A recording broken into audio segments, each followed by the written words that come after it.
Selamat pagi. Selamat pagi, Nars. Kita mulai saja karena sudah jam 9:20 ya. Assalamualaikum warahmatullahi wabarakatuh. Waalaikumsalam warahmatullahi wabarakatuh. Sepertinya banyak yang tidak bisa join ya. Nanti semoga teman-teman yang tidak bisa join masih bisa apa namanya memahami tentang materi kita hari ini karena materi sudah saya upload di VLM beberapa hari yang lalu dan mungkin teman-teman yang join sudah memahami sehingga tidak perlu masuk di dalam Zoom ini ya. Oke, untuk topik kita hari ini di konsep keperawatan komunitas adalah membahas tentang bagaimana teori model yang mendasari di dalam praktik keperawatan komunitas. Sudah muncul ya di layar? Sudah, Nars. Oke, baik. Teman-teman sudah membaca di VLM atau belum topik ini?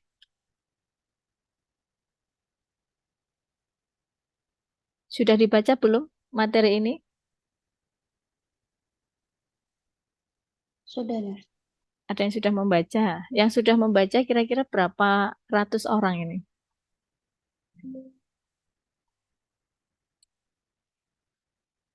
Silahkan menjawab siapa yang sudah membaca, bisa di chat.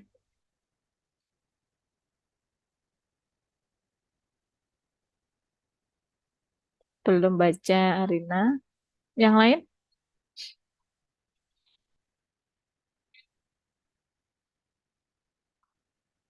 Adi juga belum.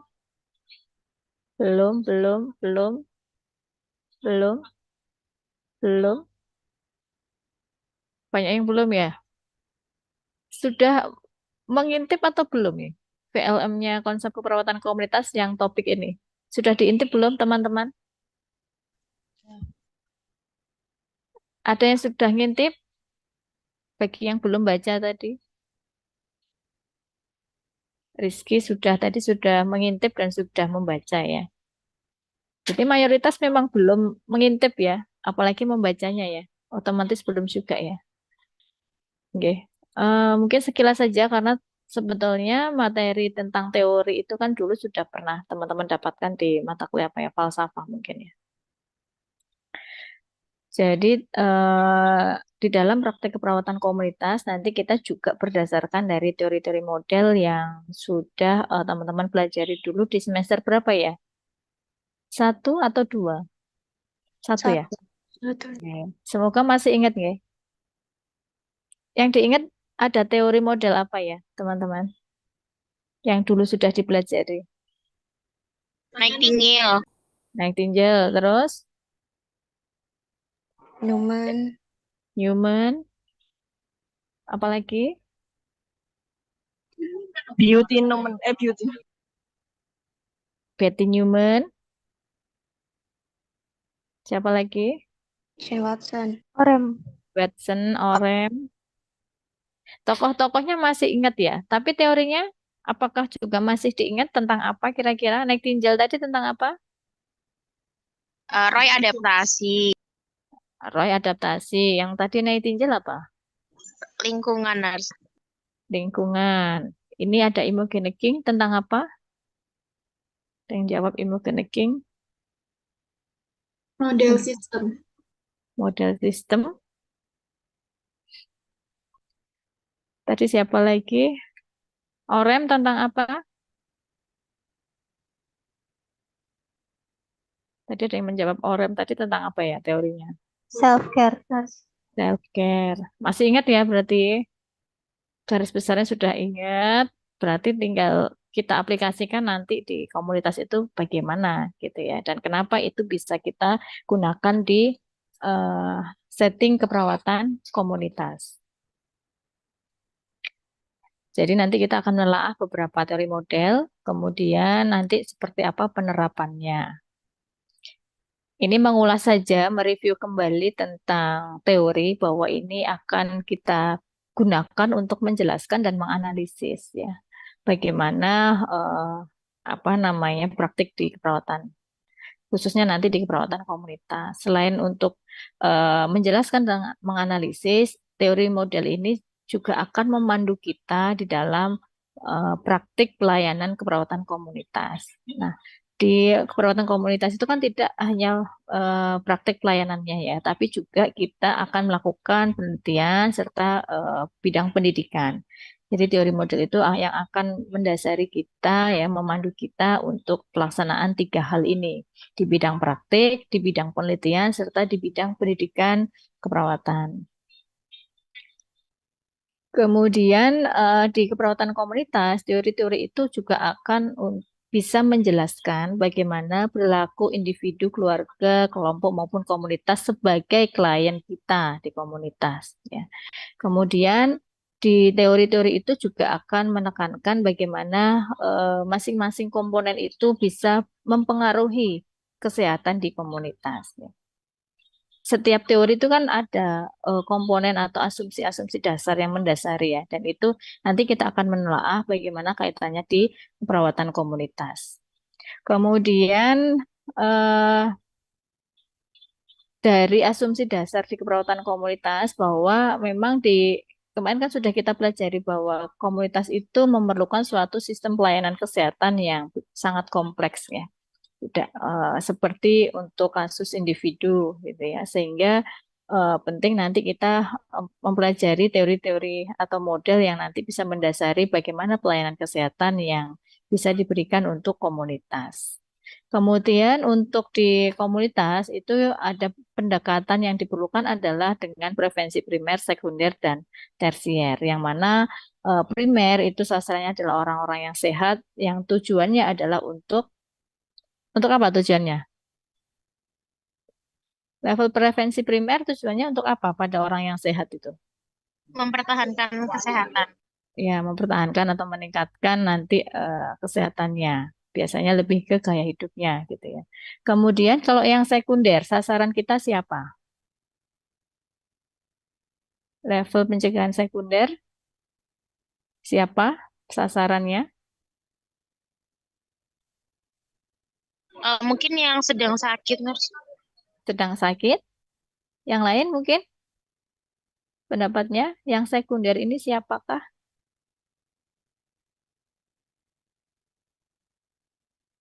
sasaran kita? Kalau tadi primer itu adalah yang sehat. Kalau yang sekunder untuk siapa? Resiko. Ya, untuk yang berisiko, populasi yang berisiko. Baru yang tersier ini adalah untuk populasi yang sakit, ya. Sehingga nanti intervensinya juga kita sesuaikan. Yang tadi primer untuk orang sehat itu adalah untuk mempertahankan kondisi kesehatannya, ya. Untuk yang sekunder lebih untuk deteksi dini karena pada kelompok-kelompok yang berisiko atau penanganan segera jika dari hasil deteksi dini itu ditemukan masalah. Sedangkan untuk yang tersier, sasaran kita adalah yang populasi yang sakit, maka lebih pada intervensinya untuk mencegah komplikasi dan rehabilitasi pada populasi yang sakit.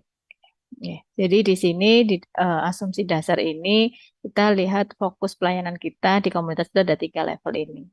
Kemudian selain itu bahwa di keperawatan ini kita akan menggunakan pendidikan atau penelitian yang berdasarkan dari bukti-bukti penelitian yang ada sebelumnya, serta kita lihat bagaimana budaya di masyarakat, karena kita memahami bersama bahwa setiap wilayah, setiap individu, setiap populasi itu punya perbedaan budaya yang sangat unik ya, yang tidak bisa sama sehingga pendekatan kita juga kita sesuaikan dengan budaya masyarakat.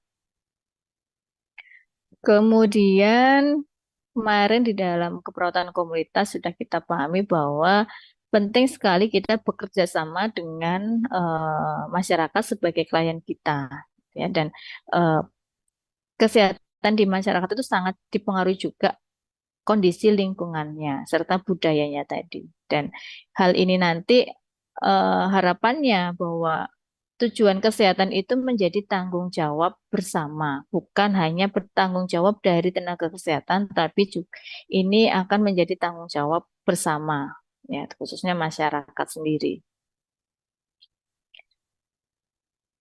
Di keperawatan komunitas kita didasari dari 4 komponen ini ya, sama dengan eh, apa namanya asumsi dasar dari teori model pada umumnya, di mana ada komponen manusianya sebagai klien kita, gitu ya, kemudian komponen kesehatan, bagaimana keseimbangan apa biopsikososial psikologisnya, kemudian dari lingkungannya yang berpengaruh terhadap kesehatan pada individu serta intervensi keperawatan di mana kalau di komunitas tadi kita fokusnya adalah dengan level pencegahan primer, sekunder, dan tersier.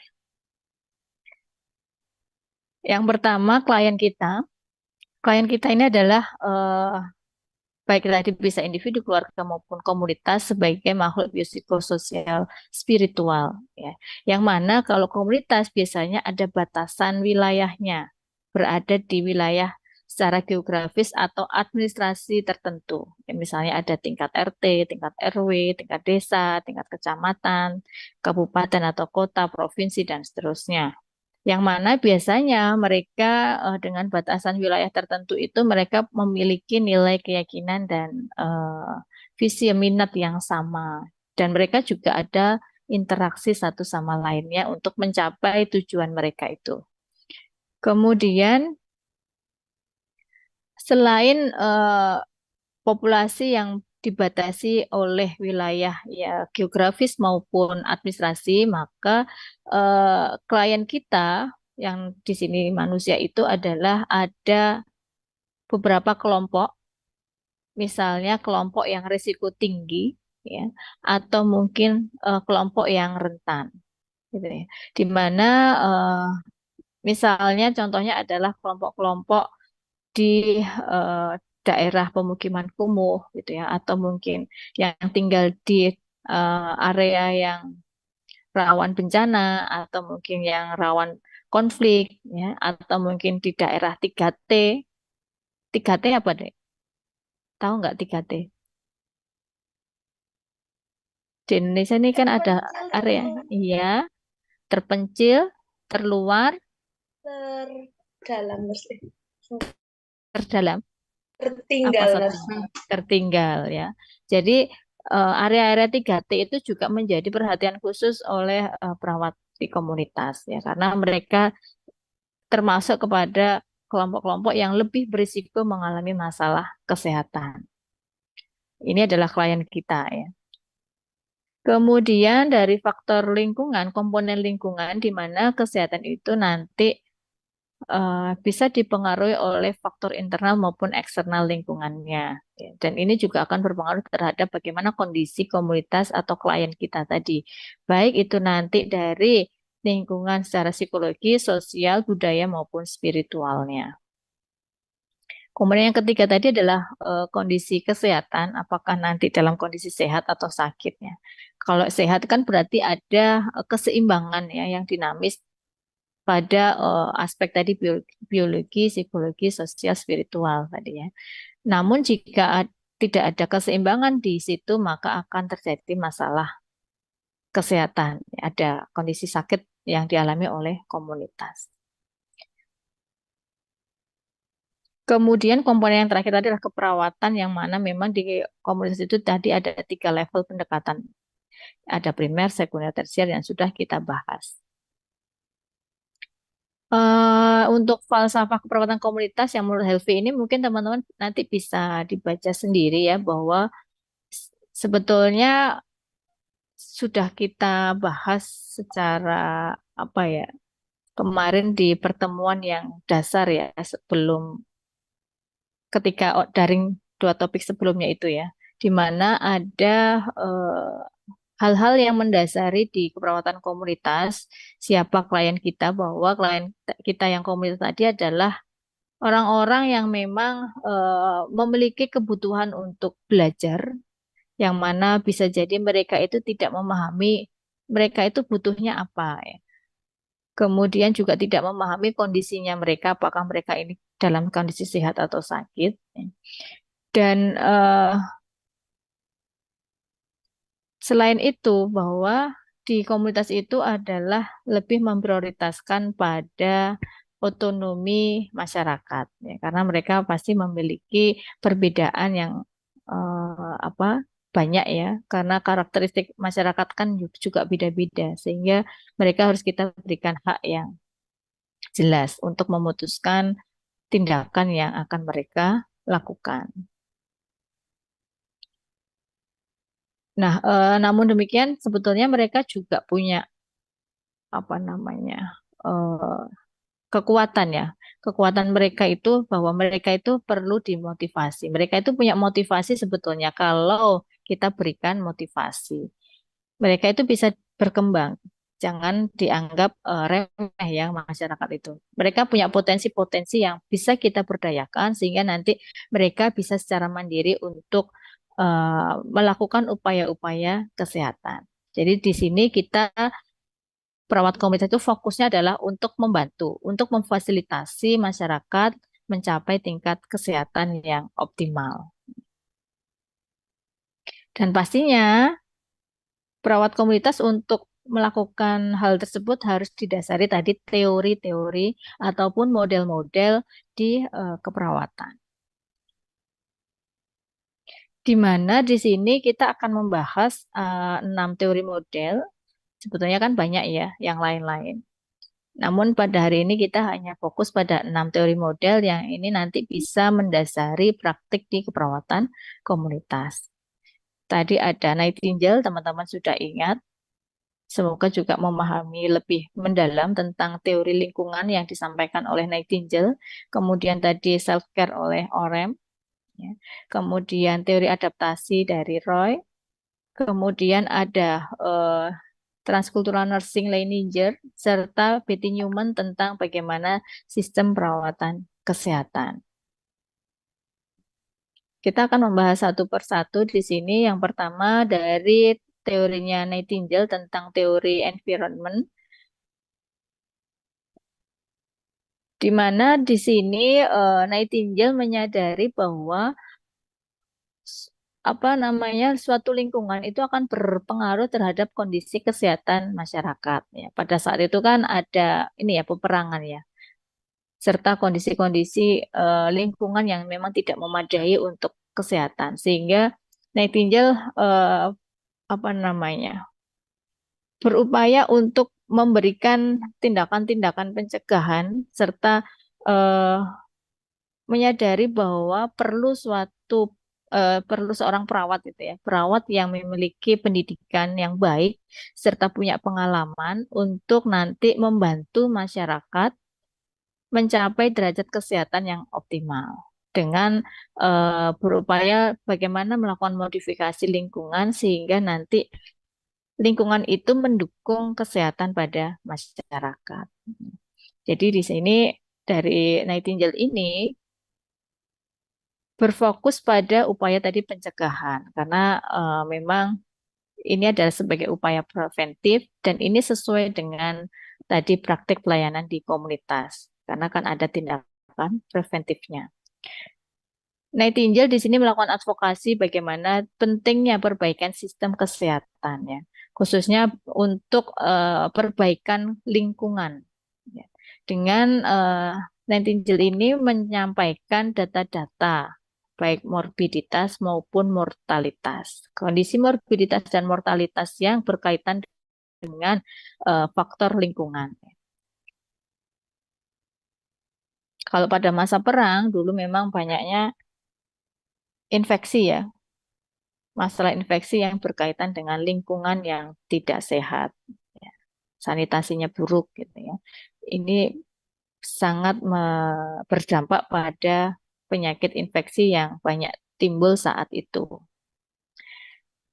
Kemudian dari Nightingale ini prinsip teori lingkungan itu adalah bagaimana keperawatan sanitasi ya penting untuk menjaga lingkungan dengan memberikan ventilasi yang cukup baik, ya, pertukaran udaranya baik, ya, kemudian kehangatan, kebersihan, ya, kemudian bagaimana pencahayaannya, ya, bagaimana lingkungan tempat tidurnya, ya, kemudian juga bagaimana selain lingkungan adalah bagaimana kebersihan diri dari klien ya, dan juga makanan yang bersih dan sehat yang diberikan yang menjadi asupan nutrisi untuk masyarakat. Jadi faktor lingkungan serta kebersihan individu dan makanan itu penting untuk mendukung upaya kesehatan. Ini contoh penerapan dari eh, teori lingkungan yang disampaikan oleh Nightingale. Kalau kita di komunitas, coba kalau kita teman-teman lihat, mungkin teman-teman pernah melihat daerah-daerah yang kumuh, ya, yang penduduknya sangat padat, ya, kebersihannya ya sangat-sangat kurang. Maka bisa jadi di sana nanti apa namanya eh, penyediaan air bersihnya kurang ya. Kemudian juga penyediaan makanannya kurang sehat dan kurang higienis. Sehingga bisa jadi di wilayah-wilayah yang tadi kumuh itu bisa menyebabkan permasalahan kesehatan seperti diare. Ya.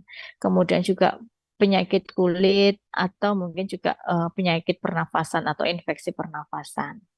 Nah, oleh karena itu, kita sebagai perawat komunitas, menurut teori Nightingale ini perlu adanya advokasi tentang pemenuhan kebutuhan air bersih masyarakat. Ya. Apakah nanti akan di ini ya penyediaan air yang dari PDAM yang bersih gitu ya. Kemudian juga mungkin relokasi tempat tinggal misalnya itu bisa kita lakukan advokasi. Nah, selain advokasi, kita juga bisa melakukan edukasi kepada masyarakat bagaimana pentingnya lingkungan yang bersih ya sebagai tempat tinggal. Karena lingkungan yang bersih ini yang tadi bisa berpengaruh terhadap kesehatan masyarakat. Kemudian contoh yang kedua misalnya pada kasus TB ya. Kasus TB itu tidak hanya karena faktor ekonomi yang kurang. Sekarang pun banyak yang ekonomi tinggi pun bisa terjangkit infeksi TB. Di mana sebetulnya infeksi TB itu kan karena apa kira-kira? Penularannya karena apa? Infeksi TB itu. Etiologinya karena apa? Bakteri tuberkulosis. Bakteri Mycobacterium tuberculosis ya. Di mana biasanya mereka tinggal di mana ya bakteri itu?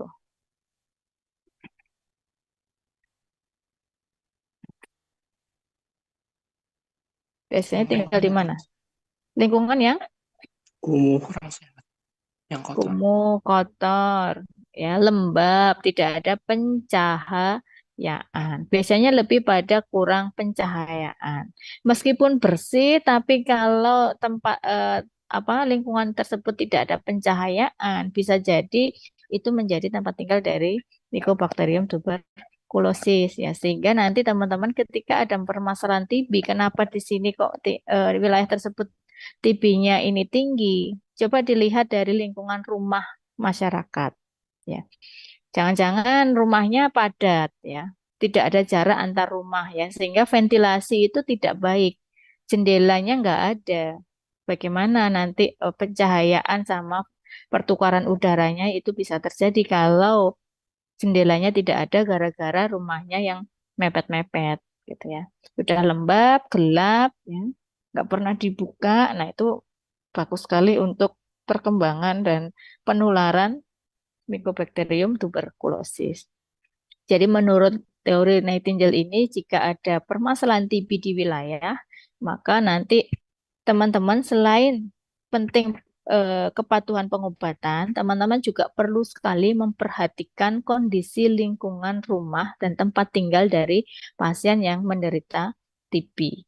Oke. Karena TB ini juga sampai saat ini belum berkurang ya kasusnya, masih tinggi ya. Sudah berbagai program ini dilakukan di TB tapi belum berhasil juga. Bisa karena faktor perilakunya masyarakat, juga karena faktor lingkungan.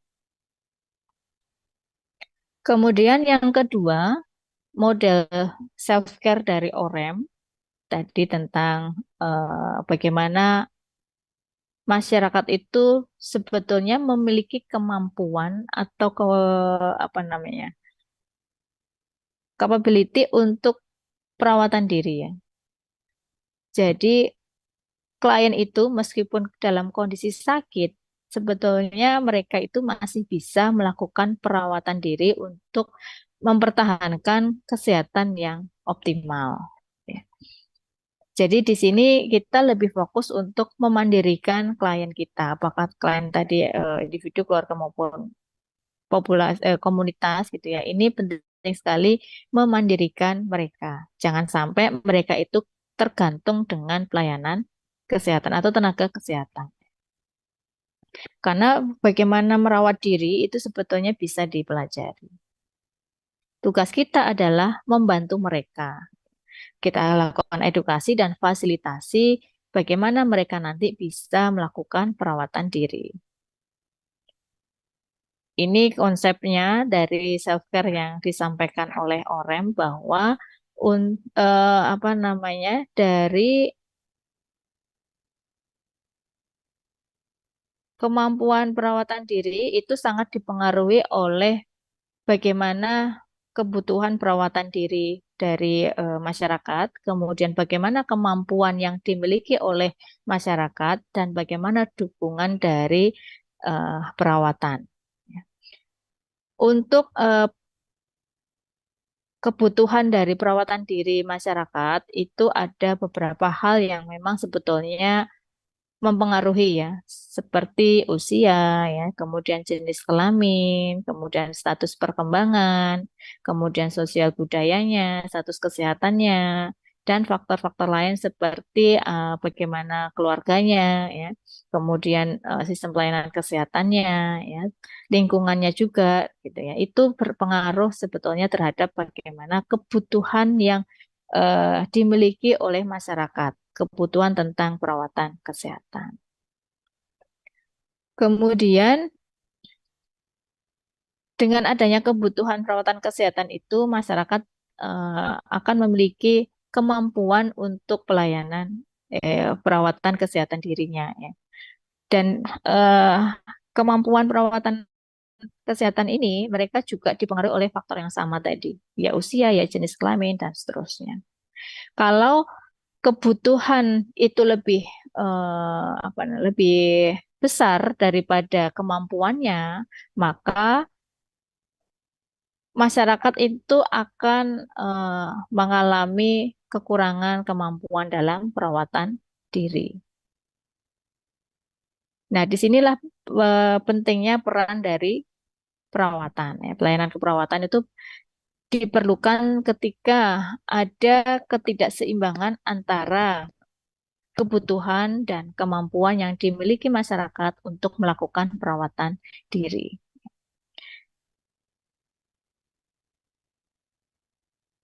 Ini tadi penjelasannya dari diagram tadi.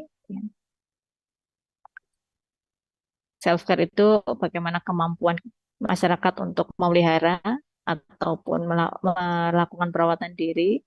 Self-care agency tadi kemampuannya, kemudian demand itu bagaimana kebutuhan yang dimiliki.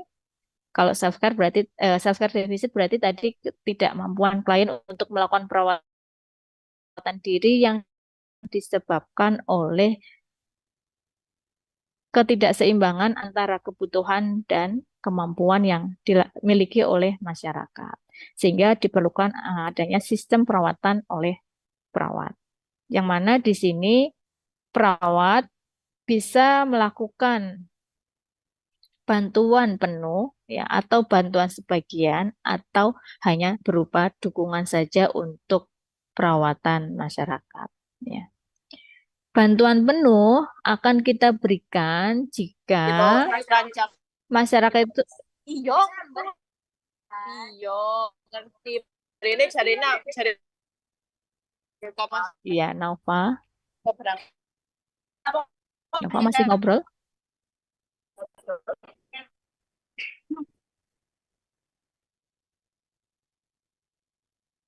Oke, baik. Kita lanjutkan ya. Jadi Sistem perawatan di sini sebagai perawat kita bisa memberikan tiga bantuan kepada masyarakat untuk masyarakat itu bisa melakukan perawatan. Yang pertama, kita berikan bantuan secara penuh. Ya. Ini jika memang masyarakat itu tidak bisa melakukan tindakan perawatan diri. Kemudian, harapannya nanti secara bertahap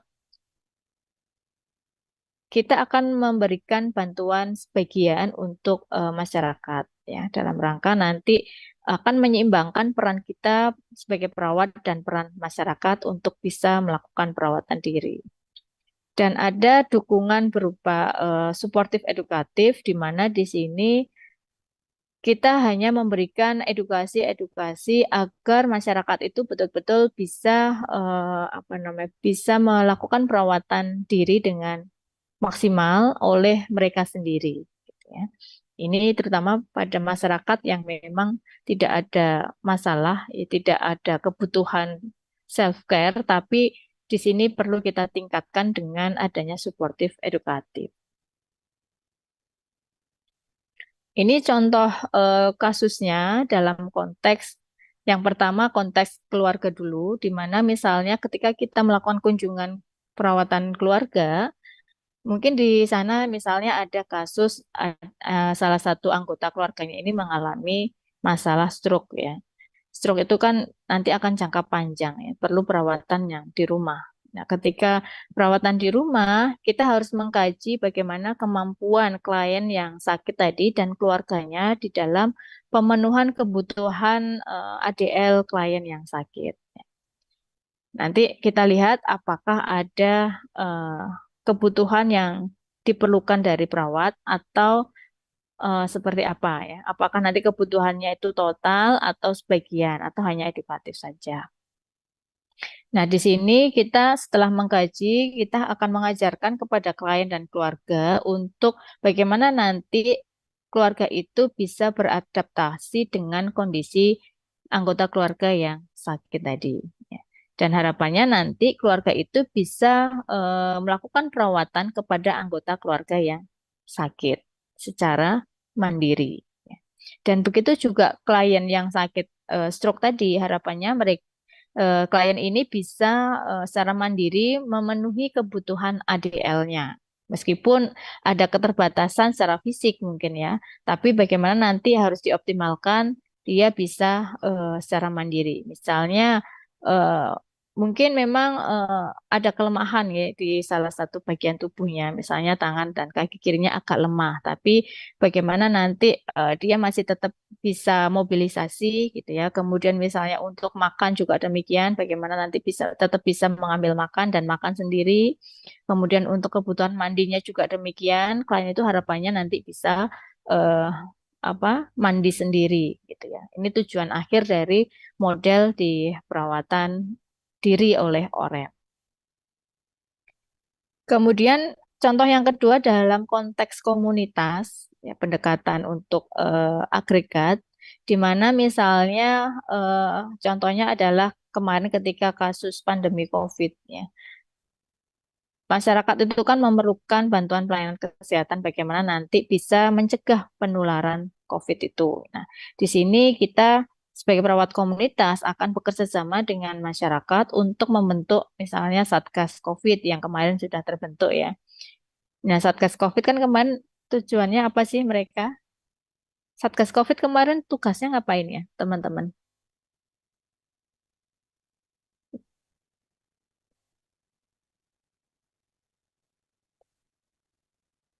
Tahu nggak tugasnya Satgas COVID yang kemarin saat pandemi? Mungkin track dari kalau semua berkaitan dengan pencegahan penularan itu tracknya selama mungkin sebelumnya 1 minggu atau 2 minggu terakhir itu kemana saja, apakah keluar kota, kalau begitu ke tempat-tempat yang dikunjungi itu di mana aja gitu. Gitu. Membantu tracing juga ya. Selain membantu tracing juga untuk memantau kepatuhan masyarakat untuk penggunaan APD-nya ya. Jadi tidak harus dilakukan oleh nakes ya untuk mengawasi masyarakat yang sangat banyak, tapi kita bisa berdayakan tadi Satgas COVID gitu ya. Sehingga ini memang untuk kasus kemarin COVID yang memang mendunia ya, seluruh masyarakat di dunia itu ada kasus-kasus pandemi ini, maka perlu keterlibatan masyarakat untuk mereka, masyarakat itu secara mandiri ya melakukan perawatan. Apakah tadi perawatan untuk pencegahan gitu ya, atau nanti perawatan untuk rehabilitasi gitu ya. Kemarin kan Satgas COVID selain tadi tracing, kemudian apa namanya monitoring kepatuhan ya, termasuk juga ketika ada yang harus ini ya, harus perawatan di dalam rumah, maka harus ada bantuan-bantuan ya. Kayaknya kemarin dari Satgas COVID juga memberikan bantuan untuk nutrisi gitu ya, dan pengobatan itu juga didistribusikan oleh Satgas ini. Jadi itu juga salah satu bentuk bagaimana perawatan diri di komunitas. Misalnya lagi melalui upaya kesehatan berbasis masyarakat, ya adanya posyandu lansia, posyandu balita, pospindu PTM, itu juga contoh-contoh bagaimana masyarakat itu secara mandiri melakukan perawatan kesehatan di lingkungannya. Yang ketiga dari Roger tentang Science Unitary Human Being Model, di mana menurut Roger ini manusia itu merupakan individu yang holistik, yang ada timbal balik dengan lingkungan di sekitarnya. Mirip dengan tadi Nightingale ya, bahwa kondisi manusia itu dipengaruhi oleh lingkungan. Di sini tujuan perawat adalah membantu individu untuk meraih kesejahteraan yang maksimal. Namun di dalam konsep Roger ini, bedanya dengan Nightingale tadi, di Roger ini ada 3 konsep hemodinamika, di mana ada prinsip resonansi, helisi, sama integrality. Untuk resonansi, di sini kita melihat bahwa komunitas itu akan terjadi perubahan secara terus-menerus ya. Apakah ke arah yang lebih baik atau mungkin sebaliknya gitu ya, ada penurunan. Nah, kemudian konsep yang kedua tentang helisi di sini tentang bagaimana keberagaman lingkungan ini sangat berpengaruh terhadap kondisi kesehatan masyarakat. Dan yang ketiga konsepnya adalah prinsip integrality di mana akan ada hubungan antara individu dan lingkungannya. Dari teori Roger ini kita akan berfokus pada bagaimana tadi hemodinamika 3 prinsip tadi itu bisa berpengaruh terhadap status kesehatan masyarakat. Ini misalnya kalau ada kasus individu yang nanti ada permasalahan kesehatan, ya, harus dirawat di rumah sakit karena KLL misalnya, itu kan jadinya akan ada perubahannya. Yang awalnya kondisi prima, kemudian ada penurunan ya, resonansinya tadi kan berarti menurun, ada masalah kesehatan di situ. Kemudian ada faktor lingkungan yang mana akhirnya kondisi lingkungan nanti tidak bisa diadaptasi gitu ya. Ini kita harus mengkaji dari 3 prinsip di hemodinamika.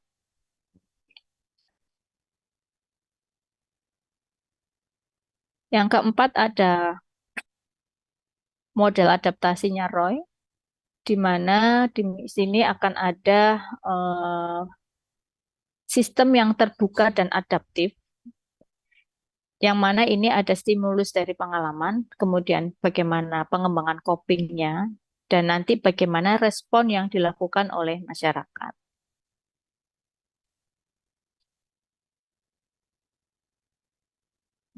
Ini contohnya ketika ada ini ya perilaku merokok. Perilaku merokok itu kalau dulu itu kan orang-orang tua. Kalau sekarang itu remaja-remaja bahkan masih anak usia sekolah, kadang balita itu sudah meniru untuk berlaku merokok. Nah, ini kan penting nih adanya penanganan masalah merokok pada apa anak-anak ataupun yang remaja. Di mana di sini kalau kita lihat yang namanya perilaku merokok itu kan ada faktor stimulusnya ya, baik itu dari internalnya maupun eksternalnya. Dari faktor internal itu kan dari keinginan remaja sendiri yang ingin mencoba ya. Karena apa? Ingin mencobanya ternyata juga dipengaruhi oleh faktor eksternalnya juga gitu ya. Ada pengaruh dari teman sebayanya gitu ya. Kemudian juga dari faktor lingkungan tempat tinggalnya, misalnya dari orang tuanya sendiri gitu ya, atau masyarakat sekitarnya. Kemudian selain itu kita coba lihat dari faktor stimulus eksternal yang lain. Oh, ternyata di wilayah tersebut itu misalnya belum ada nih larangan untuk produksi tembakau. Kan nggak ada ya larangan produksi untuk pabrik rokok itu kan nggak ada. Tapi mungkin ada larangannya dari faktor eksternal ini larangannya tentang ini ya. Siapa yang membeli? Siapa yang membeli rokok? Kalau anak-anak ada larangan nggak boleh beli rokok misalnya gitu ya. Sehingga di sini nanti akan menimbulkan coping bagaimana eh, apa namanya tindakan yang akan dilakukan untuk mengurangi perilaku merokok pada remaja, populasi yang remaja. Ini menurut teori modelnya Freud, ya, di mana tadi ada stimulus, ya, kemudian ini nanti akan menimbulkan coping, stimulus-stimulus tadi akan menimbulkan coping dan akan memunculkan perilaku yang dilakukan oleh masyarakat. Yang kelima, ini dari Leininger tentang transcultural nursing. Teman-teman sudah memahami pastinya bagaimana pendekatan budaya di dalam keperawatan dan yang kemarin juga sudah saya singgung sedikit tentang budaya. Kita tahu budaya ini berbeda-beda, baik itu di setiap wilayah maupun setiap individu dan keluarga itu juga punya budaya yang beda juga. Dan itu akan berdampak pada bagaimana perilaku yang dimiliki oleh masyarakat. Di sini menurut transkultural nursing, ini akan melihat budaya itu untuk mempengaruhi masyarakat dari pendekatan keperawatan. Ya, bagaimana nanti kita bisa masuk ke masyarakat, bisa mempengaruhi masyarakat dengan menyesuaikan budaya yang ada di sana. Kita tidak mengkritisi budaya ya, tapi bagaimana harapannya kita bisa sesuaikan dengan budaya yang ada di sana.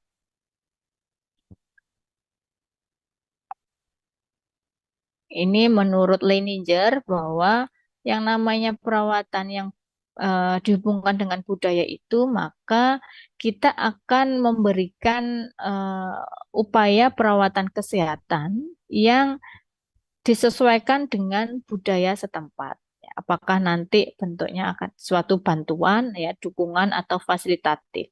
Yang pastinya ini harus disesuaikan dengan budaya di masyarakat. Dan budaya itu sangat beragam sekali. Ya. Ini yang perlu teman-teman ketahui. Jadi ketika teman-teman akan masuk ke suatu wilayah atau akan mengelola suatu komunitas, maka teman-teman harus memahami dulu budaya masyarakat yang ada di sana. Cari tahu dulu seperti apa gambaran budaya masyarakatnya. Kemudian dari Leininger ada beberapa komponen yang teman-teman perlu ketahui, misalnya tentang pandangan dunia. Ya, ini untuk melihat seperti apa sih individu ataupun kelompok, gitu ya. Kemudian di dalam pendekatan budaya ini juga ada pandangan-pandangan baik dari dalam maupun dari luar, ya, yang mana itu nanti akan mempengaruhi pemaknaan sehat dan sakit oleh masyarakat. Untuk aplikasinya di dalam keperawatan komunitas, teori budaya ini kita bisa melakukan 3 pendekatan. Apakah nanti kita akan mempertahankan budaya masyarakat, apakah kita akan melakukan negosiasi tentang budaya tersebut, atau kita perlu restrukturisasi budaya. Ya. Kalau budaya yang ada di masyarakat itu tidak bertentangan dengan tindakan kesehatan, maka kita bisa tetap mempertahankan budaya masyarakat. Ya. Kemudian kalau misalnya eh, budaya yang ada di masyarakat itu nanti ada beberapa hal yang nanti merugikan kesehatan dan tindakan yang perlu diadaptasi itu akan berpengaruh atau menguntungkan kesehatan, maka kita akan negosiasi. Misalnya kan ini kalau teman-teman pernah tahu mungkin ya, kalau ada anak bayi, kalau di Jawa itu harus dipasangkan jarum di bajunya atau nanti di bawah bantalnya itu diberikan benda tajam seperti gunting gitu ya atau potongan kuku. Nah, katanya sih untuk untuk menjaga bayinya. Nah, padahal kalau kita lihat benda-benda tajam yang menempel di baju bayi atau di sekitarnya bayi itu kan nanti akan membahayakan bayi ya. Nanti kan akan merugikan bayi sehingga kita perlu negosiasi. Bagaimana nanti kita apa namanya bisa mengubah kebiasaan mereka. Jadi kalau tadi harus didekatkan di bayi itu ya paling tidak agak dijauhkan ya letak benda tajamnya. Ini kita belum merubah sama sekali, tapi mungkin kita dinegosiasikan. Ini jalan tengahnya bagaimana? Tidak menghilangkan, tapi ya agak dikasih jarak lah dengan bayinya, jangan dekat-dekat. Kemudian bisa juga pendekatannya dengan restrukturisasi budaya. Ini jika budaya yang dimiliki masyarakat itu benar-benar merugikan, ya, akan membahayakan masyarakat. Misalnya pertolongan oleh dukun, ya, pertolongan bayi oleh dukun. Nah, itu kan akan merugikan masyarakat. Bisa jadi nanti akan ada kematian bayi, gitu ya, atau mungkin juga membahayakan ibu yang melahirkan. Sehingga ini harus benar-benar dilakukan restrukturisasi budaya. Bagaimana nanti masyarakat bisa mengubah budaya tersebut secara total. Nah, sebetulnya yang restrukturisasi budaya itu juga nanti kita bisa berdayakan budaya-budaya yang tadi agak menyimpang dengan kesehatan untuk lebih lebih bisa kita manfaatkan gitu ya. Kayak yang dukun ini kan nanti kita arahkan untuk dukun itu mendampingi ibu melahirkan atau juga nanti untuk membantu eh, apa perawatan bayi, tapi dalam konteks nanti tetap dalam pendampingan tenaga kesehatan. Kemudian yang terakhir menurutnya Betty Newman, healthcare system model ini yang sangat mendasari bagaimana praktik di keperawatan komunitas ya. Mulai dari mengkaji sampai nanti ke intervensinya. Menurut Newman ada asumsi dasarnya bahwa manusia itu adalah sistem yang terbuka yang mana kita akan mencari keseimbangan bagaimana kondisi fisiologi, psikologi, sosial budaya dan spiritual. Kemudian asumsi dasar yang kedua adalah lingkungan, di mana nanti ada faktor internal maupun eksternal yang berpengaruh terhadap sistemnya klien, masyarakat ya di sini sebagai klien kita. Dan kondisi sehat ini jika nanti terbebas dari gangguan pemenuhan kebutuhan dan ada keseimbangan yang dinamis dalam menghadapi stresor. Dalam kehidupan manusia tidak mungkin kita luput dari adanya stresor ya. Hidup itu nggak landai-landai saja gitu ya. Hidup itu kan pasti berputar. Perputaran itu kan pasti akan ada tekanan-tekanan. Belum lagi kalau nanti ketika roda berputar tadi itu kena paku gitu ya. Ada hal-hal yang mengganggu. Pastinya akan menyebabkan kesehatan juga terganggu. Namun menurut Betty Newman ini harapannya meskipun nanti ada permasalahan atau stresor dari luar, harapannya kita masyarakat itu bisa menyeimbangkan, bisa lebih dinamis untuk menghadapi stresor tersebut. Di Betty Newman itu ada model lingkaran seperti ini yang mana di sini ada 3 garis pertahanan, Ada garis pertahanan fleksibel, garis pertahanan normal, dan garis pertahanan yang resisten. Garis pertahanan fleksibel ini yang paling luar. Kemudian di dalamnya ada garis pertahanan normal, dan yang paling dalam adalah garis pertahanan yang resisten. Di Betty Newman tadi memang juga kompleks untuk melihat bagaimana kondisi biologis, psikologis, sosial, spiritual, dan budaya.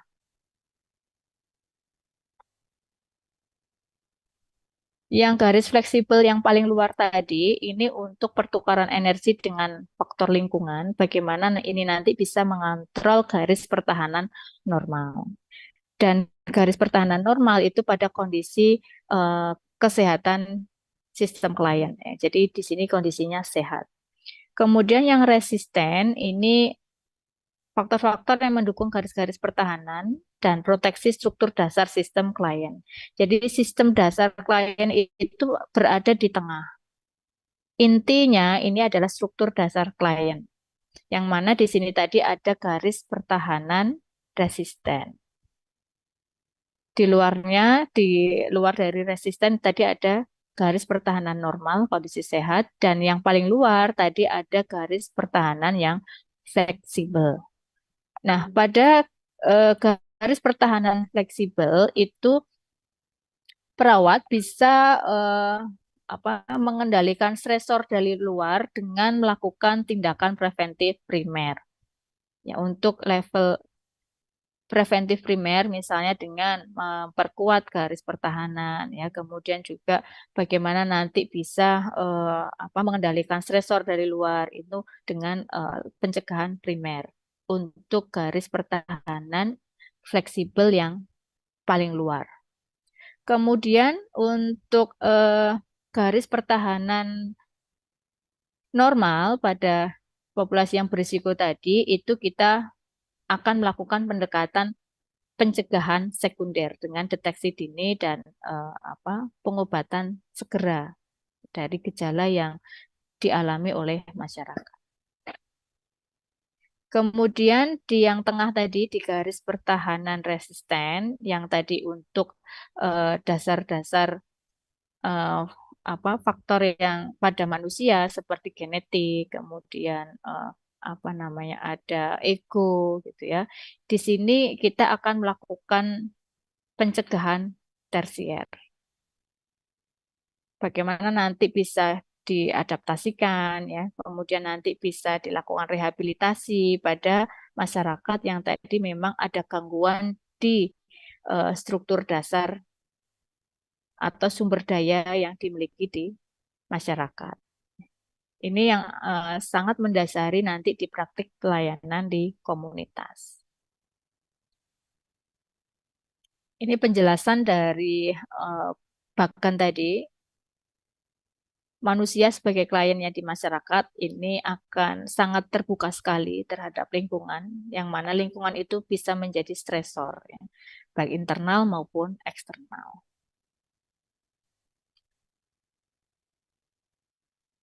Kemudian di masyarakat itu tadi ada subsistem yang berpengaruh terhadap kondisi kesehatan, baik itu secara biologi, psikologi, sosial, spiritual, dan budaya. Kemudian mereka akan saling berinteraksi dan nanti interaksi berbagai subsistem yang dipengaruhi oleh juga lingkungan itu nanti akan menyebabkan kondisi sehat atau sakit pada masyarakat. Tergantung nanti bagaimana reaksi masyarakat terhadap stresor yang ada. Ini contoh jika ada stresor internal dan eksternal ya. Misalnya ada stresornya adalah kondisi ekonomi dan penyediaan air bersih yang tidak adekuat, ini kondisi lingkungan internal komunitas ya. Kemudian bisa jadi ada lingkungan eksternal yang menjadi stresor juga, misalnya ada bencana alam, peperangan gitu ya, atau kondisi ekonomi global yang terpuruk. Ini menjadi lingkungan eksternal yang menjadi stresor bagi masyarakat. Nah, dari adanya stresor internal maupun eksternal ini, maka kita bisa membantu komunitas untuk mereka bisa stabil, bisa beradaptasi dengan kondisi lingkungan internal maupun eksternalnya tadi. Ya, dengan tadi 3 level pencegahan, primer, sekunder, dan tersier. Jadi teman-teman ketika kemarin kita mau membahas kenapa di komunitas ada 3 level pencegahan primer, sekunder, tersier, dasarnya ya dari healthcare system model ini dari Betty Newman. Sampai di sini, apakah ada pertanyaan teman-teman?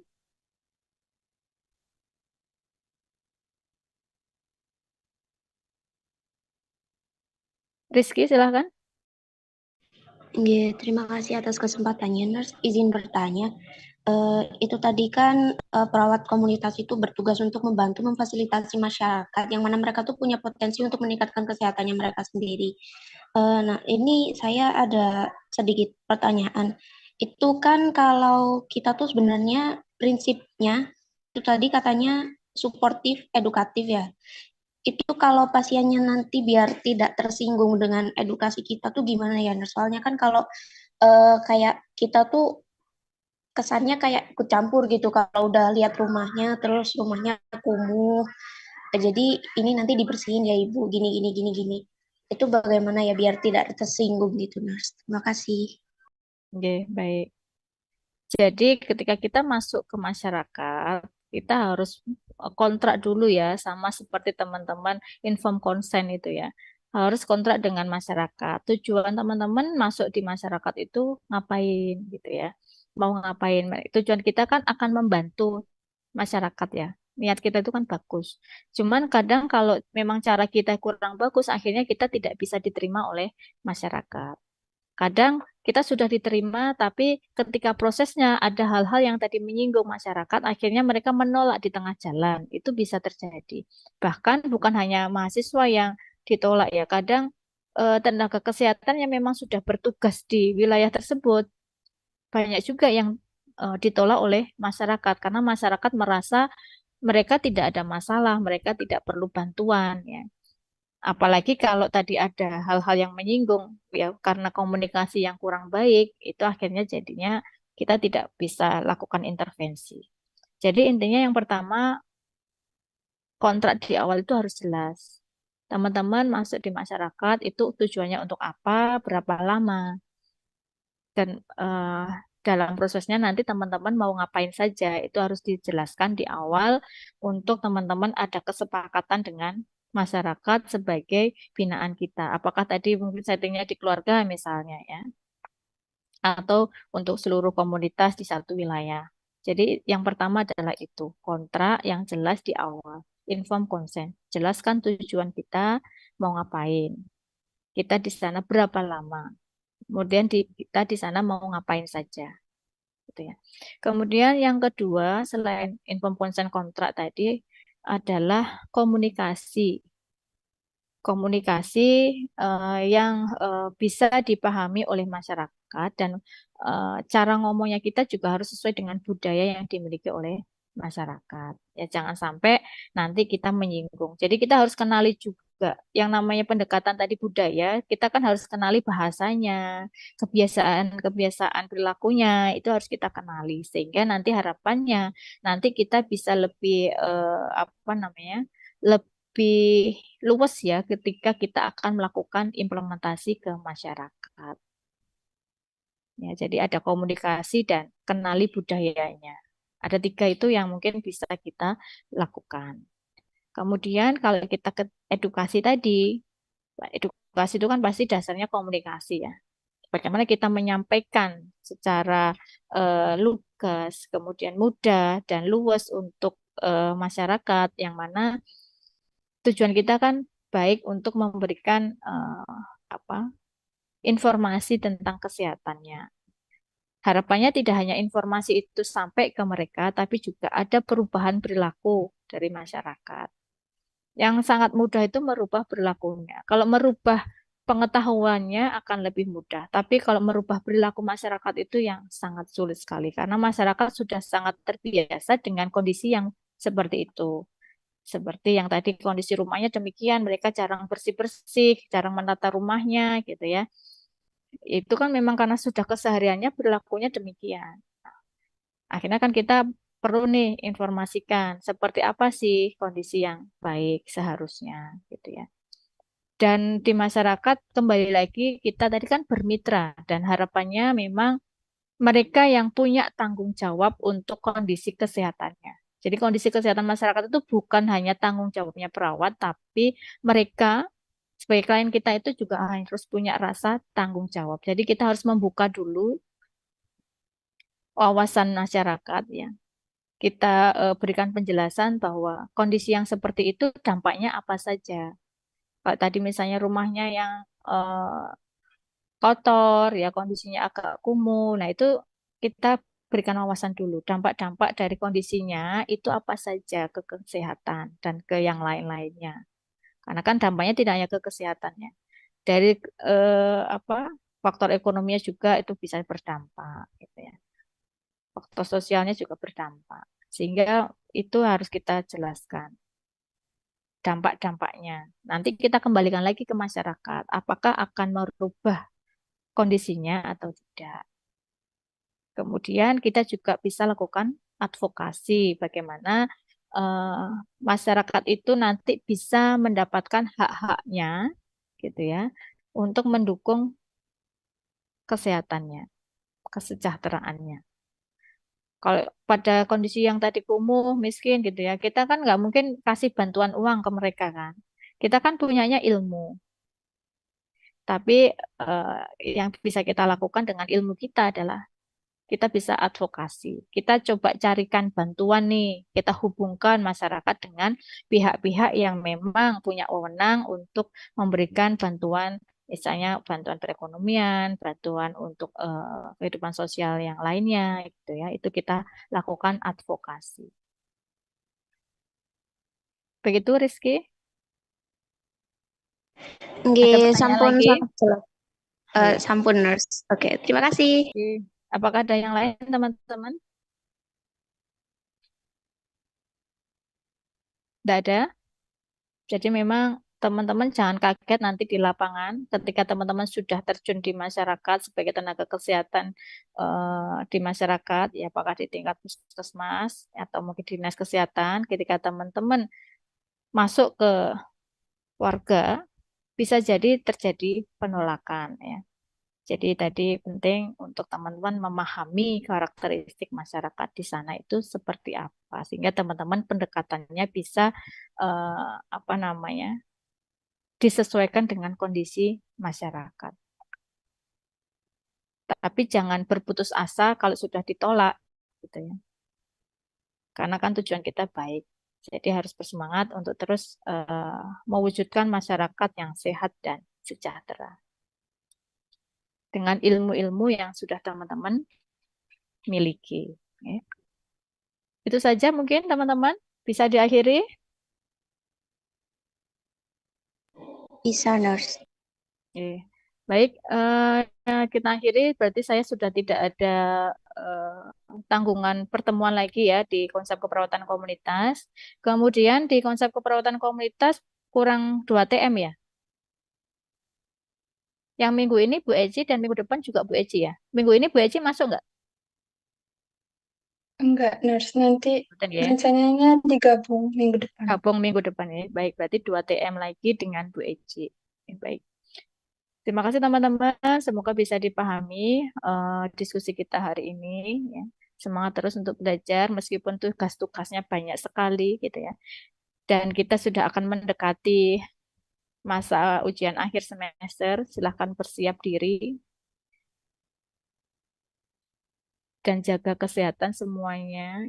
Ini cuacanya kadang hujan, kadang ini, kadang panas dan tiba-tiba hujan. Tetap sedia payung sebelum hujan. Ya. Jangan sampai hujan-hujanan. Semuanya basah kuyup, akhirnya teman-teman kondisinya ngedrop. Ya. Kayaknya tadi siapa tadi yang sambil ke klinik ya. Beberapa hari ini banyak yang izin karena sakit. Semoga semuanya dalam kondisi sehat, apalagi teman-teman jauh dari keluarga. Baik, itu saja kita akhiri. Wassalamualaikum warahmatullahi wabarakatuh. Untuk presensi akan saya buka nanti maksimal jam 12 sudah ditutup ya. Oke. Baik, wassalamualaikum warahmatullahi wabarakatuh. Waalaikumsalam warahmatullahi wabarakatuh. Terima kasih, Nurse. Terima kasih, Nurse.